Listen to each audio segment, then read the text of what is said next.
Assalamualaikum warahmatullahi wabarakatuh. Kita ketemu lagi dan masih dengan harapan yang sama. Kita semua selalu diberikan rahmat dari Sang Pencipta untuk selalu mengkonsumsi nikmat kesehatan, ilmu pengetahuan dan kebahagiaan dalam menjalankan seluruh aktivitas keseharian tanpa ada kendala. Amin.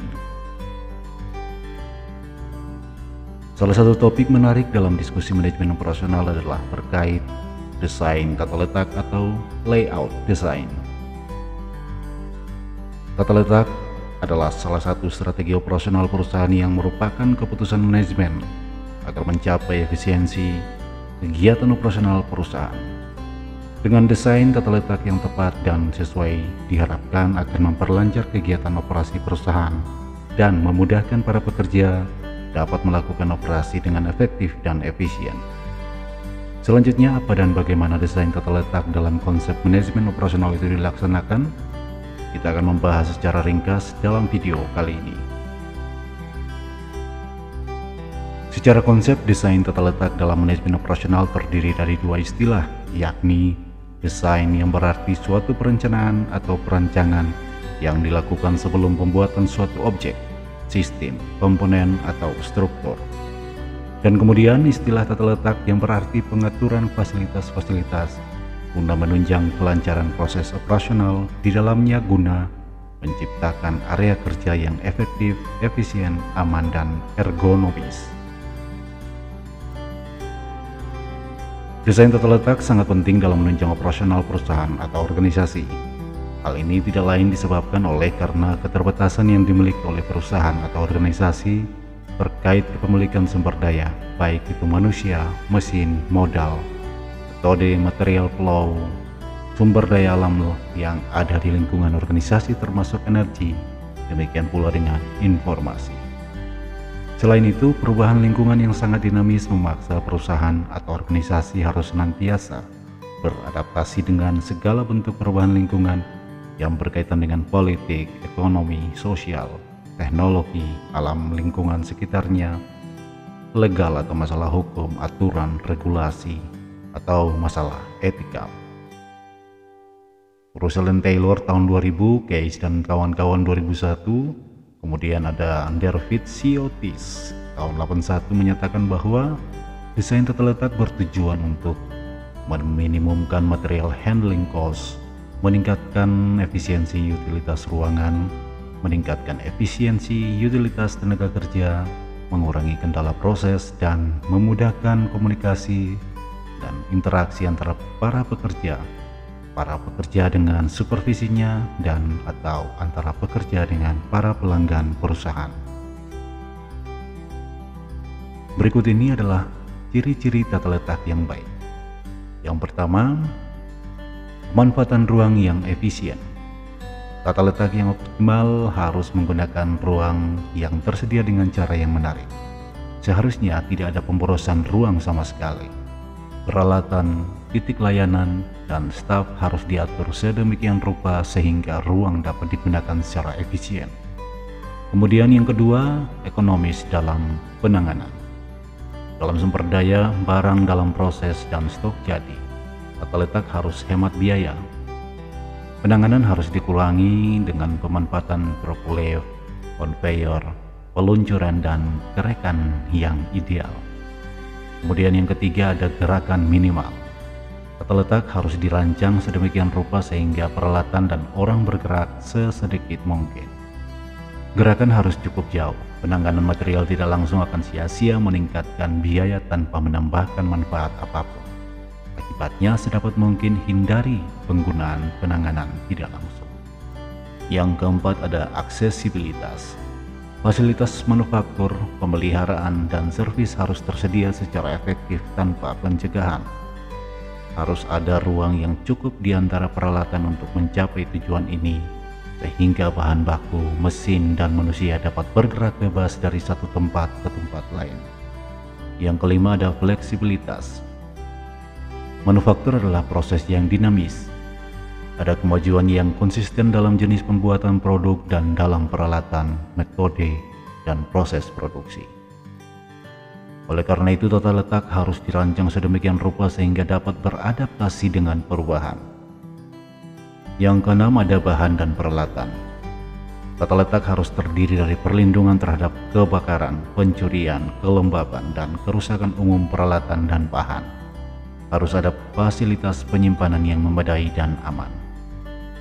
Demikian pula harus ada sistem untuk menyimpan barang yang mudah terbakar secara terpisah dan aman.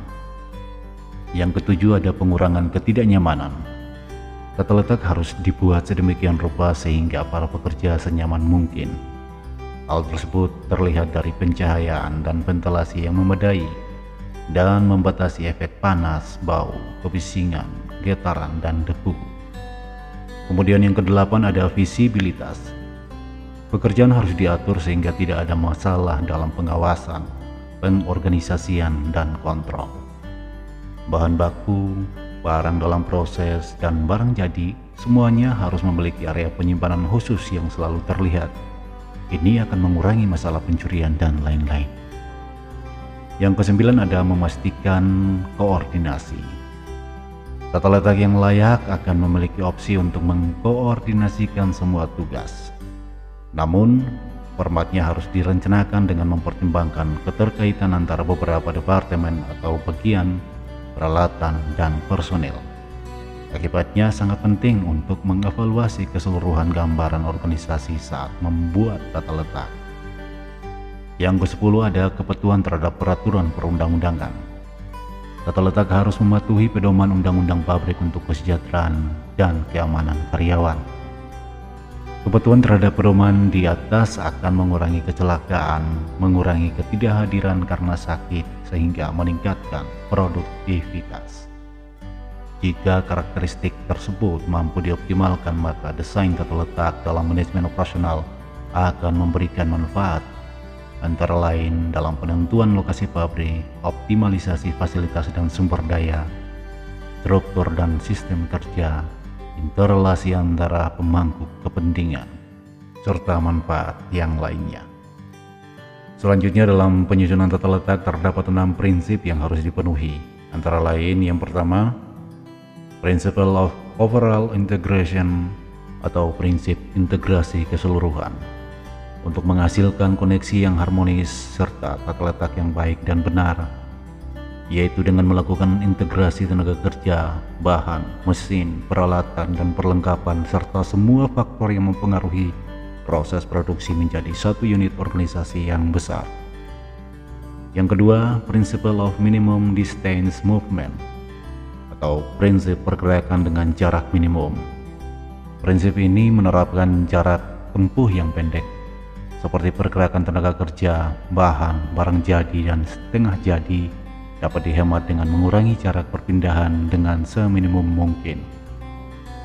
Yang ketiga ada Principle of Workflow atau prinsip alur kerja, yakni menerapkan cara kerja yang cepat dan lancar tanpa adanya halangan dalam pergerakan bahan, barang, peralatan, serta perlengkapan termasuk orang atau tenaga kerja. Yang keempat ada Principle of Maximum Space Utilization atau prinsip pemanfaatan ruang maksimal, yaitu ruangan yang tersedia telah dipergunakan secara efektif dan efisien, baik secara vertikal maupun horizontal. Yang kelima, Principle of Satisfaction and Safety atau prinsip kepuasan dan keamanan, yaitu menciptakan rasa puas akan keselamatan dan memberikan rasa aman dengan tidak menimbulkan kecelakaan kerja. Keenam ada Principle of Flexibility atau prinsip fleksibilitas. Prinsip penyusunan tata letak pada prinsip ini yaitu dapat melakukan penyesuaian akibat perubahan dalam hal pengeluaran yang dihasilkan sehingga dapat meminimalisasikan biaya operasi produksi. Dalam desain tata letak yang berkualitas harus disesuaikan dengan jenis pelanggan, lokasi termasuk hubungannya dengan para pemangku kepentingan, dana yang tersedia, serta jenis perusahaan atau organisasi dan pelayanan yang diterapkan. Terkait dengan hal ini, terdapat beberapa tipe yang berkaitan dengan tata letak yang disesuaikan berdasarkan kebutuhan guna memperlancar arus kegiatan produksi perusahaan dan mendorong terjadinya produktivitas. Dalam pembahasan ini kami merangkum 5 tipe yang terkait dengan tata letak yang dikembangkan dari 4 tipe dasar tata letak, yakni dengan menambahkan combination layout dan sering digunakan dalam praktek secara umum. Mari kita lihat contoh tipe-tipe tata letak tersebut. Pertama, tipe tata letak proses. Tata letak proses mengatur alur kerja di sekitar proses produksi dengan mengelompokkan sumber daya berdasarkan proses atau fungsi yang serupa. Tata letak ini dapat ditemukan di perusahaan yang menggunakan sistem pemrosesan intermiten. Tata letak proses digunakan dalam konteks di mana banyak item berbeda diproduksi dalam jumlah kecil. Karena ada begitu banyak item berbeda yang diproduksi dengan persyaratan pemrosesan yang berbeda, tidak mungkin mengalokasikan seluruh fasilitas untuk setiap item. Lebih efektif mengatur sumber daya berdasarkan fungsinya. Produk kemudian dipindahkan dari satu sumber ke sumber daya berikutnya sesuai dengan kebutuhan khusus mereka. Pada contoh gambar terlihat bahwa semua pekerja yang melakukan tugas serupa dikelompokkan bersama. Produk berpindah dari satu workstation ke workstation lainnya, namun tidak harus ke setiap workstation. Tata letak proses adalah yang terbaik untuk perusahaan yang memproduksi jumlah kecil produk yang bervariasi. Biasanya menggunakan mesin serbaguna yang dapat diubah dengan cepat menjadi operasi baru untuk desain produk yang berbeda. Misalnya produsen mesin custom akan menggunakan tata letak proses.